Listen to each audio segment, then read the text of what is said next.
The word dungeon is derived from the French term donjon, which refers to the great keep or central tower of a castle, rather than an underground prison.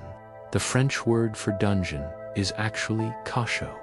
This central keep or dungeon was usually the strongest structure in a medieval castle, surrounded by thick stone walls. These keeps had few windows, making them the perfect place for a prison. During the 11th century, early castle keeps were usually square in shape, but in the 12th century, the use of battering rams and the damage they could inflict on a castle led to the construction of round towers.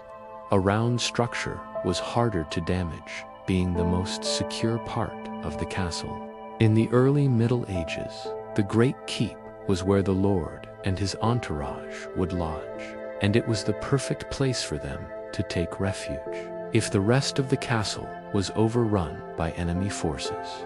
Eventually, this central structure became the ideal stronghold for the security of valuable items or important captives.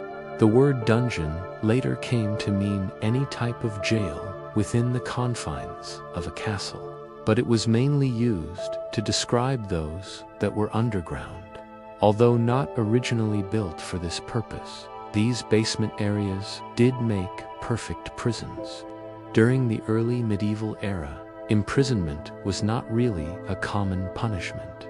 It was more usual to fine, mutilate, or execute criminals. But in turbulent times of war, it was often necessary to hold political prisoners who could be used for negotiation and inducement. Even so, only the most high-level captives would actually be held hostage for long periods of time. Incarcerating common criminals was simply not worth the effort or the expense. Today, we are going to travel back in time and learn about the Oubliette medieval torture of unspeakable horror. Welcome to Medieval Madness. The dungeon built in the 9th century, the once magnificent Pontefract Castle in Yorkshire, England, is infamous for its enormous system of oppressive dungeons. The castle has seen its fair share of violence throughout history. In 1311, King Edward II held his cousin Thomas, Earl of Lancaster, and 20 other rebels in the dungeons before their executions. Then, in 1399, after surrendering to Henry Bolingbroke, Richard II was secretly moved north from the Tower of London to Pontefract Castle. It is thought that he was imprisoned in the tiny dungeon beneath the keep there, shut away in the cold, damp darkness. Historians believe Richard was either murdered or left to starve. Regardless of the cause, he died on St. Valentine's Day in the year 1400, aged just 33, leaving the way clear for Bolingbroke to become King Henry IV. Later, during the English Civil War, Oliver Cromwell, leader of the victorious parliamentarians, hated Pontefract Castle because it was the last royalist stronghold to surrender. He made it his mission to wipe the castle off the face of the earth. To do this, he begged the townspeople of Pontefract to petition Parliament for the castle's destruction. The locals were more than happy to support Cromwell's plan. For them, the castle was nothing but a reminder of the many times their town had been plundered by soldiers.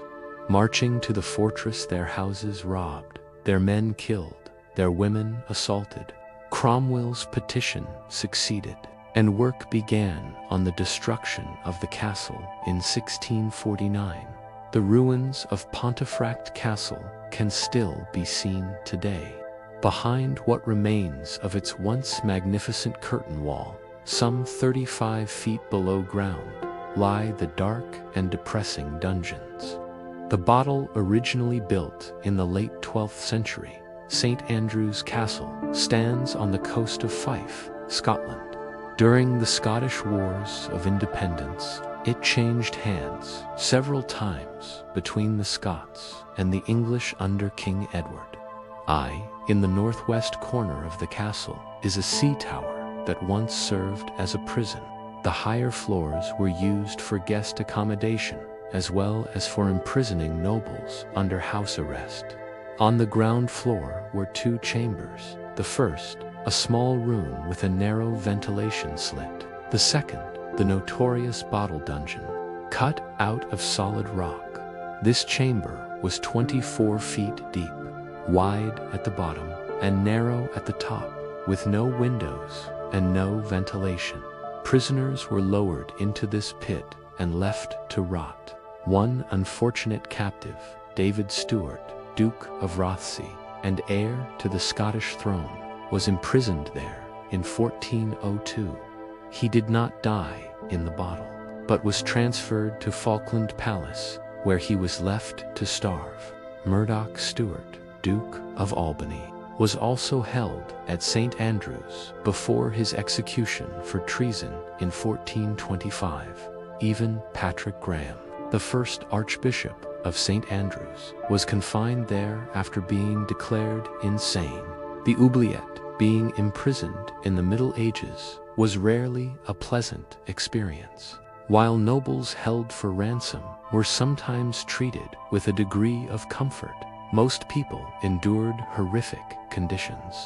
Violence was part of medieval life, and tortures such as broken bones from the rack, dislocated fingers from thumbscrews, and branding with red-hot irons were all accepted punishments. As if systematic torture were not enough, another cruel invention appeared: the oubliette, or forgotten room.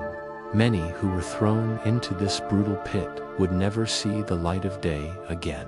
The oubliette was a vertical stone shaft, so narrow it was difficult even to turn around, let alone sit or lie down. Many were underground, making them a dungeon within a dungeon. Water and filth from elsewhere seeped in, leaving the prisoner standing in damp, fetid darkness. Lowered by rope into the pit, captives often stood on the corpses of those who had perished before them. Some were left for weeks, periodically thrown scraps of food and water. Others were abandoned until death claimed them. The psychological terror was immense. The trapdoor above too high to reach. The darkness absolute, the only company rats and decay. The very name derives from the French word oubli, meaning to forget. And indeed, prisoners placed there were meant to be forgotten. Across Europe and the Middle East, the oubliette was a notorious feature of castles. The Bastille in France and the Rumeli Hisari fortress in Constantinople were infamous for such cells. In England, beneath the White Tower of London, a 4-foot square cell, mockingly called Little Ease, prevented prisoners from standing, sitting, or lying down comfortably. Guy Fawkes of the Gunpowder Plot was held there. Even more dreadful was the oubliette at Leap Castle in Ireland, which had iron spikes set into the floor. During renovations in the 1920s, workers discovered the skeletal remains of over 150 people inside.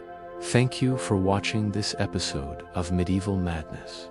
We release a new one every week, so please be sure to subscribe if you'd like to see more, and click the little bell icon to be notified. Cheers.